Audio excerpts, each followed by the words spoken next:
Hello, my friends, and welcome to this part of our writing course into which we are going to discuss punctuation marks, go through them one by one, and know how to use them in order to make our pieces of writing, whether they are paragraphs, essays, articles, or any other type of pieces of writing, professional. As you see here, my friends, I have divided this course into two parts. The first part starts from the period till the quotation marks, while the second part is going to start from the braces and ends at the double dagger.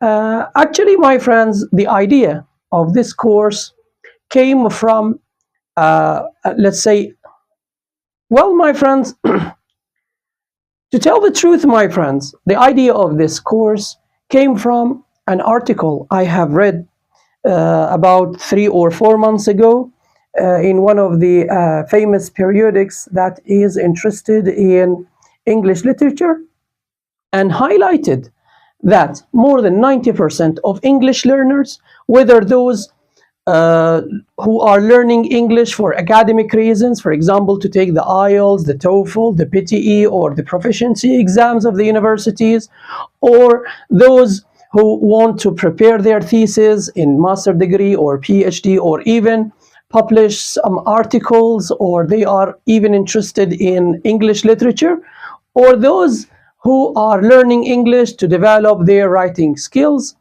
More than 90% of them, my friends, couldn't recognize how to use most of the common punctuation marks, like the question mark, like the exclamation point, the dash, and some of them didn't know even what the semicolon is. In this course, my friends, we are going to have classes, separated and independent ones.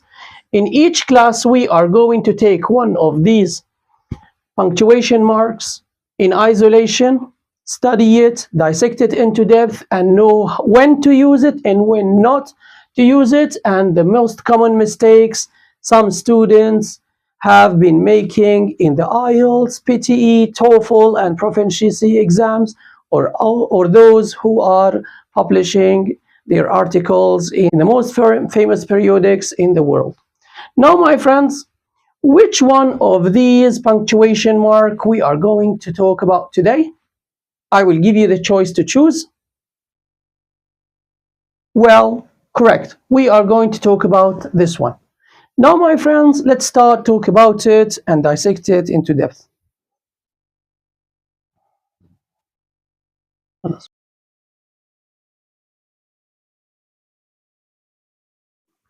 And now, my friends, after we have talked about the quotation mark, let's go and talk about the apostrophe, which is the easiest punctuation mark. In here we have, my friends, we use it to indicate position. And in here we have 4 cases. The first one for singular nouns. We have singular nouns not ending with S. Generally, when we want to use the possessive S, my friends, we add the apostrophe, then we use the S. And here we have Sarah's car, Ali's house. But if the singular noun ends with an S, and here we, my friends, we have 2 options. The first one is to deal with it as a normal noun not ending with S, and we add the apostrophe and the possessive S. We say the boss's house, for example, my boss's house. And here, my friends, I can also use only an apostrophe for position, and it is going to be understood that I didn't want to write another S so that we have a lot of S's. So we have my boss house also accepted. We have also another example. This is James's book, or this is James' book. Both examples are correct, but generally, my friends, when you use, for example, here, when you use the American style, you should stick to it from the beginning till the end. When you use the British style, you have to stick to it. And here, my friends, also, if you use one style, you have to stick to it till the end of your writing. Otherwise, my friends, the examiner or the reader will doubt or will be skeptical about your writing skills.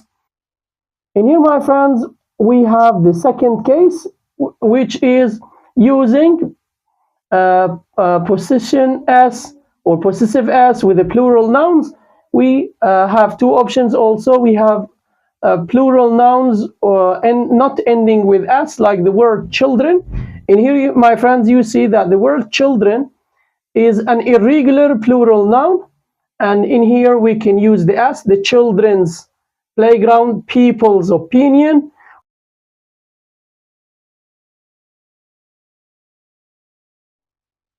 While, my friends, here we have plural nouns ending with s, we can discuss these examples. Let's talk about the first one. We have the teacher's room or the teacher's room.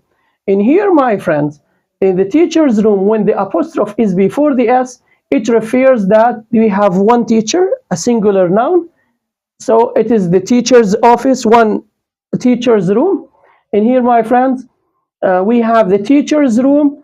In here, this apostrophe comes after the s, which means that we have here two s's together.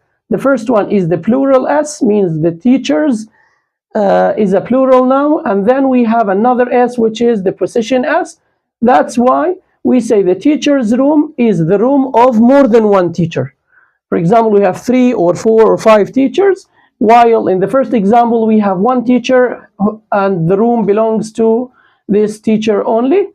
The other example, we have the dog's garden or the dog's garden. Again, my friends, if the apostrophe comes before the s, this refers or this indicates that the garden is or the garden belongs to one dog, while if we say the dog's garden and the apostrophe is after the s, this refers to the fact that the garden belongs to more than one dog.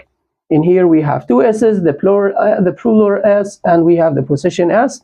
The second use, my friends, for the apostrophe is to indicate contraction, and we all know that the term contraction means omission of letters. We have don't, do not, and the contraction is don't, will not, won't. They are there and could have, could have. And generally, my friends, in short, we use the apostrophe to show possession or letters have been left out, as you see here, my friends. Well, that's it for today. My friends, I hope that you have enjoyed watching this video and learned how to use the punctuation mark we explained today. And I hope, my friends, that in the future you are going to be capable of using this punctuation mark correctly and precisely and accurately in the pieces of writing you are going to go through in the future. Again, my friends, allow me before I finish this class to remind you of the importance of punctuation marks course for all English learners, whether those who are preparing for their TOEFL, IELTS, PTE, or proficiency exams, or those who are writing their thesis, articles for PhD and master degree. And also, my friends, for those who are looking for a good job and to improve their careers, which are related to writing. For us, my friends, the English people, punctuation marks are very important, so be careful while using them. So, my friends, if you haven't understood one of the points or one of the uses of the punctuation mark we have talked about today, please try to play this video again and try to play some Kahoot games which are going to be related to the same punctuation mark. Again, my friends, study harder to get better.